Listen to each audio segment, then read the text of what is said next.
should never take anyone's word at face value. I'll tell you this, because I could tell you, you know, I have a degree in philosophy, and I remember my philosophy 101 teacher, and this is where they give like kind of the brief synopsis of what each of these philosophers have. And I remember him saying that Nietzsche was the father of nihilism. He was the philosopher of nihilism. And I remember at the time kind of thinking like, no, not really, but I didn't know too much about Nietzsche, but I was like, okay, I'll go with it, right? Obviously. If you actually really dig deep into Nietzsche, he's like the counter opposite. He's the first one that named nihilism. But what he was doing was he was arguing against nihilism. He was kind of talking about how like the decline of Western culture is leading to this nihilism of the people.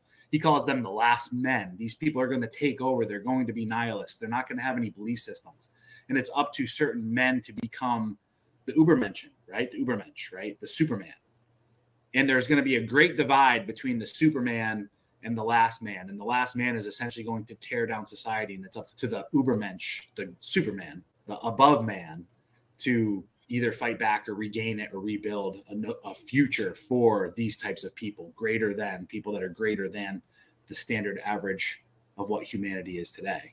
And it's kind of funny because, you know, obviously my channel title, even though I haven't been too active on that, is A God Amongst Men. And like, little did I know that everything that he had written about and everything he stood for was exactly what I was talking about too. So, well, that's exactly what I was going to say. Is that way you adopted God Amongst Men, that belief.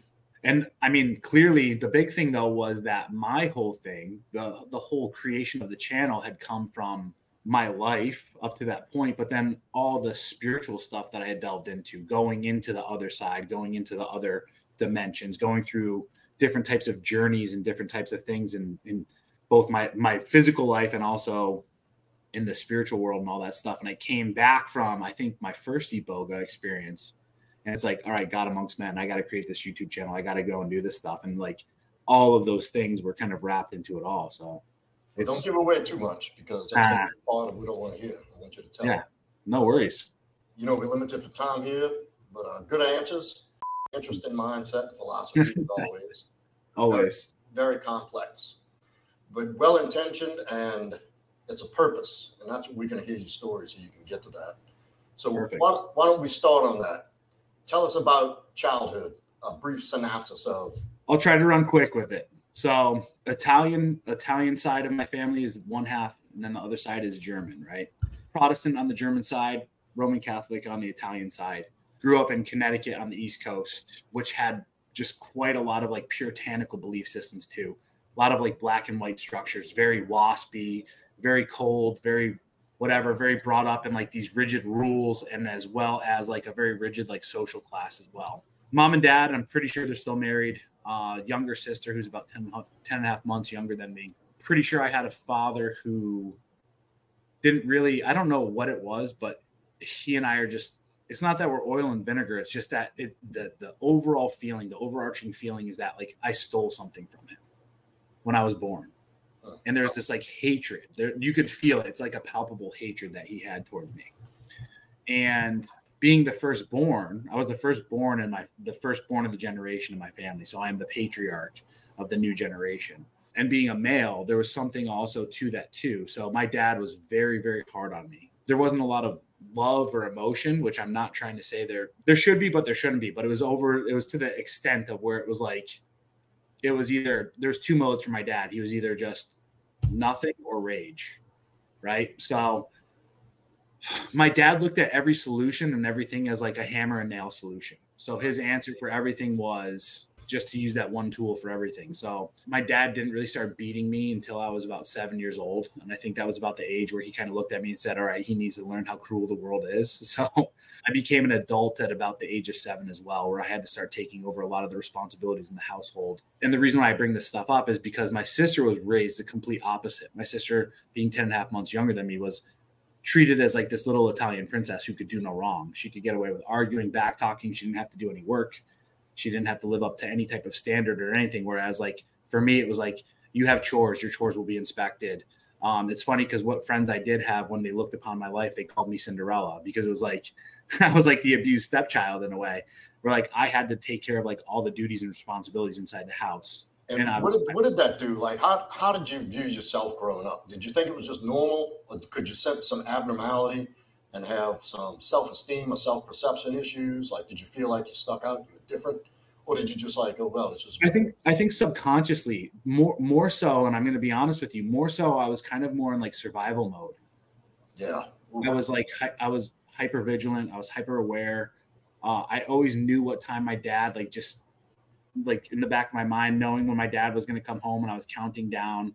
So I had to get on my P's and Q's and make sure everything was okay. And then when he was home, it was like everything was on eggshells. Like, you try not to go around him and do any of this other stuff. You try not to ask him any questions. Stay invisible.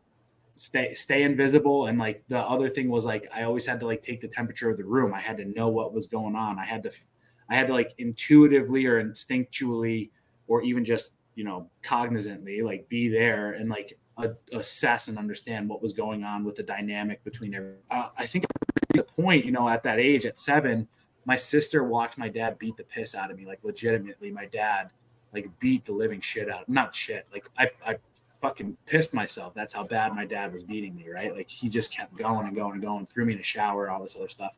And my sister saw me in the shower, and I was just crying and shaking. And my sister looked at me in that moment after that, and like, she just said, like, I could see it in her eyes, like, I'll never be like that. So my sister chose kind of like to side with my dad and manipulate my dad a certain way. And then my mom kind of understood too, like, oh shoot, this dude is a fucking wild animal at some point. So it's like everybody kind of just sided with him, and they said, all right, well, he's the punching bag. Like, I was the punching bag. You're the divergent. Yeah, absolutely. Let you absorb all the negative attention. Yeah. The sacrificial lamb. Yeah, in a way. But I will say this, though. You know, I'm trying to paint this picture as though, and I'm just giving an idea of what my life was like. I sit back now and I extrapolate a lot of the things that I had to go through now. And I say that, like, I learned some pretty wild stuff from that experience that makes me and separates me from a lot of different people. And, you know, the thing was too, though, I had to do, and this is going to be part of my future story that as we get to it, but like, I had to like work with all that, and I had to mold it into who I am today. Whereas a lot of people today will take that story alone and just throw their lives away. So absolutely. That's the common result of that is addiction, prison, you know, self-destructive, for sure, suicide victims. Yeah. So you go through childhood, and obviously it's rough, and you know your place at home. Moving through like your childhood, coming out of adolescence, into puberty, like your teenage years, high school. What did that look like? I had an older neighbor, and I had a lot of older friends in like my, I guess, adolescence. And it's funny because like I was doing pretty good with girls, and I was kind of popular at that time a little bit, but I was still kind of awkward, obviously, because of all the stuff I had going on at home. And then hitting pretty much middle school is when obviously you have that divergence too as well, where now, you know, you're a preteen and the girls are preteens, and then they're starting to get attention from high school kids and all that stuff. So there's probably a good lull between 13 years old to probably about 16 or 17, where you go through that awkward phase where you're kind of the nobody, you know, obviously being whatever, like a freshman and having that status and all that other stuff. But that was kind of that. How were you with being raised the way you were with the abuse? Did you fight a lot? Did you turn into a protector? I think I harbored a lot of it, and I had different types of activities that I would do. But I mean, like, I played hockey, so fighting was okay in hockey. And there was enough. It was like aggressive enough too. And then like, obviously there'd be fights in the locker room and stuff. We'd like locker box and stuff, but it wasn't really that well channeled. But when I would get really upset at home, like I definitely like punched holes in walls and stuff like that. That's how, like, if the rage came out, it was like, I started punching holes in doors and walls and stuff like that. And it's funny because I wouldn't really get in trouble for that though. It was weird. Maybe he was proud of you in some sense that you were showing some fucking, I don't know, some resilience, some anger. Maybe he liked that. Maybe. I think that's what it was it was almost like there was a respect for because like, hey, you're going to this over emotional state, which I think is because that's what he would do. You know what I mean? And I think that was kind of the model that was set up for him as well growing up too. So that could possibly be it. Because it doesn't sound like anything dysfunction abnormal. It sounds like you had a pretty good high school experience, and it wasn't terrible. I know what happens next, but